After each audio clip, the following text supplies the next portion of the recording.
What's going on, YouTube? Alex back with another video. How's everybody doing today? I hope you're having a good Sunday. You're probably not having a good Sunday if you're holding cryptocurrency. Let me just not say that. The market is down a lot. So I'm just going to give you guys my thoughts on what I'm doing, what I did, and pretty much every detail I could possibly come up with. Is the markets done, or are we going to have some type of bounce? Okay, that's basically what I'm watching. So let me just be very clear with everybody. Last night, I got out of the market. Here, let me just show you guys.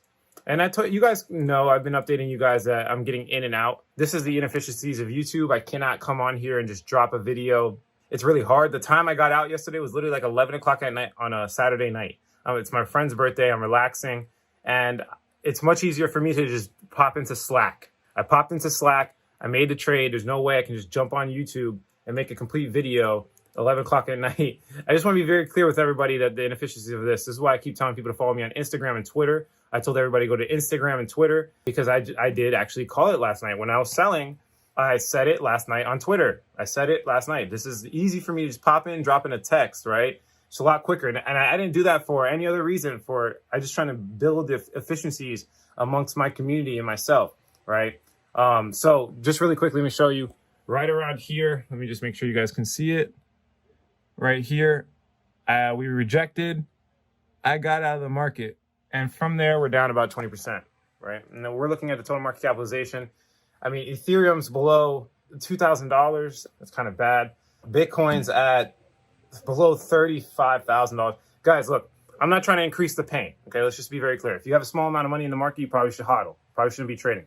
There's tax implications when you buy and sell. So if you're trying to trade, you should try to at least make 20% or more per trade. Now, I'm not perfect on all of those, and some of them will be less than 20%, but if you take a loss, you don't have to pay capital gains tax. Also, if not going to say anything on YouTube, but there's ways to get around it. But yeah, long story short, what do I think about the market? Okay. What do I think that's going on in the market?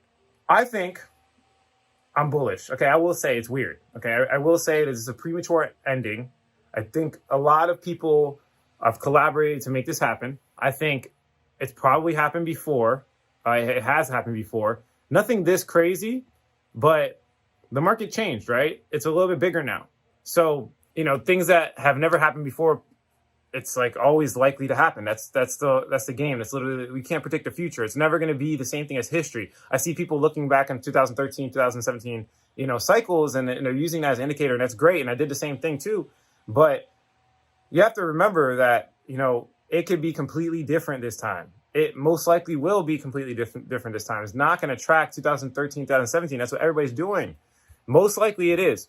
So that being said, there's nothing, again, I want to be very clear with everybody because I see the general consensus on Twitter and YouTube. It's ridiculous. They're telling you to hold. I don't think that's necessary, guys. I think you need to clean up your portfolio, get them to smaller amounts of coins, get less altcoins. Definitely have less altcoins, maybe just Bitcoin, Ethereum, and a couple of handful that you want to hold forever, or whatever the case is. And start making some sell calls on what you think. Do not just hold, right? Do not just hold. And I know before I've always said, you want to hold the dips because the market bounced back. It's going to do great, whatever the case is. But this is the best case we have ever had for the end of the bull cycle ever. We have ever experienced. This is the best case. So now it's like, it's risky holding these assets right now. It's too much risk for me. I originally called the top of my Slack group, and I've been basically scalp trading for 30-40% trades on my total portfolio. And I honestly, and I'm not trying to brag, I haven't felt the dip. My portfolio is slightly down in comparison to where it should be.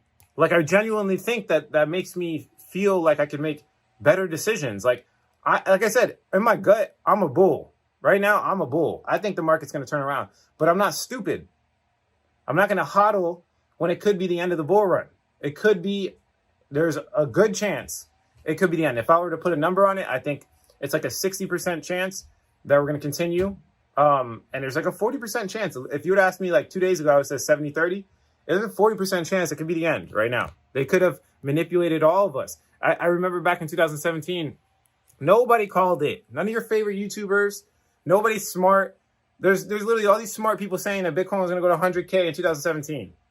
All these smart people saying it was going to go 100K. None of them called the top. What they did is they held the whole time. They held the whole time. They already got other businesses making millions of dollars. A lot of you, this is the only thing you're doing. This is the only thing you're doing, so I understand. It's going to get emotional. Now, just to give you guys a spark of motivation, look, people think long term. If you did not sell and you're holding this, do not sell at the bottom. Just let it go. If you invested too much, okay, obviously none of this is financial advice. I just want to be very clear to everybody. It's never financial advice. I'm just telling you my thoughts. If you put too much in the market, you put your life savings in the market, I'm going to be honest with you, nobody told you to do that. That was a rookie mistake. This is why people are feeling pain right now, because they put way too much money in the market. That's a rookie mistake. You should not have done that. I clearly say this in my strategy. I clearly say this on my YouTube. You should only invest what you're willing to completely lose. And it's times like this, like right now, this is where that's going to play out.